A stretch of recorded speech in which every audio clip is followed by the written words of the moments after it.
Hello friends, எல்லாருக்கும் வணக்கம். நம்ம சென்னையில அமிர்த் பாரத் எக்ஸ்பிரஸ் ட்ரெயின் சர்வீஸை கூடிய விரைவில் தொடங்க போறாங்க அப்படின்ற தகவலை தான் நான் இந்த வீடியோல உங்ககிட்ட ஷேர் பண்ண போறேன். ஒரு சில வருடங்களுக்கு முன்னாடி மக்களுக்கு அறிமுகப்படுத்தப்பட்ட ஒரு ரயில் சேவை தான் வந்தே பாரத் எக்ஸ்பிரஸ் சர்வீஸ். இந்த ரயில் சேவையானது மக்களிடையே பெரும் வரவேற்பை பெற்றிருந்தாலும் இந்த ரயில்ல பயணிக்கிற கட்டணமானது பாத்தீங்கன்னா சற்றே அதிகம்.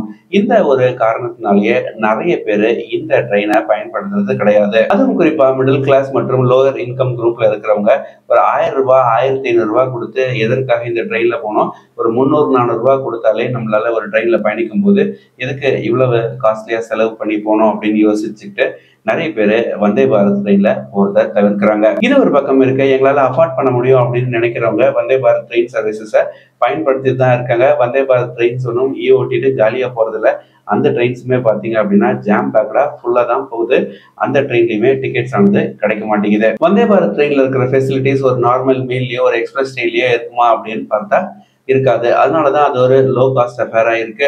பட் இது இரண்டிற்கும் நடுவே ஏதாவது ஒரு ட்ரெயின் சர்வீஸ் இருந்தா நல்லா இருக்கும் அப்படின்னு சொல்லி நிறைய பேர் விருப்பம் தெரிவிக்கவே இதற்காக அறிமுகப்படுத்தப்பட்ட ஒரு ரயில் சேவை தான் அமிர்த் பாரத் எக்ஸ்பிரஸ் ட்ரெயின்ஸ். நம்ம நாட்டுடைய ஒரு சில மாநிலங்கள்ல இந்த Amrit Bharat express train service ஆனது மக்கள் பயன்பாட்டில் தான் இருக்கு. என்ன இந்த அமிர்த் பாரத் ட்ரெயின்ல ஸ்பெஷல் அப்படின்னு பார்த்தா, இது ஒரு வந்தே பாரத்தும் கிடையாது, இது ஒரு நார்மல் ட்ரெயினும் கிடையாது.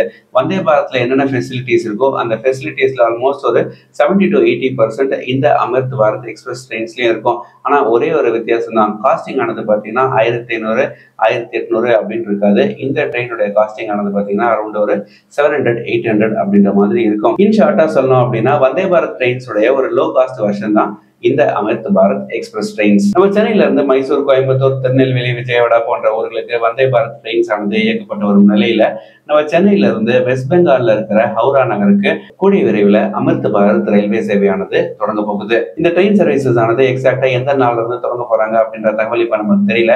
ஆனா கூடிய விரைவில் சென்னைக்கும் ஹவுராவுக்கும் இடையே இந்த ரயில் சேவையானது தொடங்க போறாங்க அப்படின்ற தகவல் மட்டும் உறுதியா இருக்கு.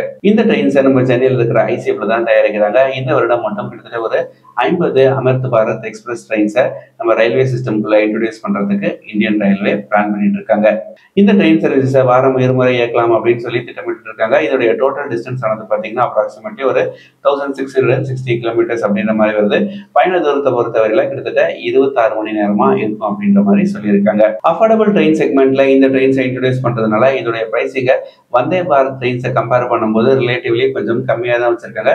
ஒரு நபருக்கு அப்ராக்சிமேட்லி ஒரு 800 ரூபீஸ் சார்ஜ் பண்ணுவாங்க அப்படின்ற மாதிரி நமக்கு தெரியுது. சென்னை சென்ட்ரல்ல தொடங்குற இந்த வண்டியானது எந்தெந்த ஸ்டேஷன்ஸ் வழியா பயணிச்சு ஹவுராவை சென்றடையுது அப்படின்ற தகவலை தான் இப்ப நீங்க ஸ்கிரீன்ல பார்த்துட்டு இருக்கீங்க. சென்னையில இருந்து ஹவுராக்கு ஏற்கனவே ஒரு 3 வண்டி இருக்கு. அது எல்லாமே இந்த அமிர்த் பாரத் எக்ஸ்பிரஸஸ் கிடையாது. அதெல்லாம் நார்மல் மீல்ஸ் அந்த மாதிரியான ஒரு ட்ரெயின்ஸா இருக்கிற நிலையில புதிதாக இந்த அமிர்த் பாரத் எக்ஸ்பிரஸும் சென்னைக்கும் ஹவுராக்கும் இடையே பயணத்தை தொடர போகுது. இதே மாதிரி சேனல்ல இருந்த நிறைய தகவல்கள் உங்களுக்காக காத்திருக்கு. இது வரைக்கும் சேனலை சப்ஸ்கிரைப் பண்ணாம பார்த்துட்டு இருக்கிற நண்பர்கள் மறக்காம சப்ஸ்கிரைப் பண்ணிக்கோங்க. நன்றி, வணக்கம்.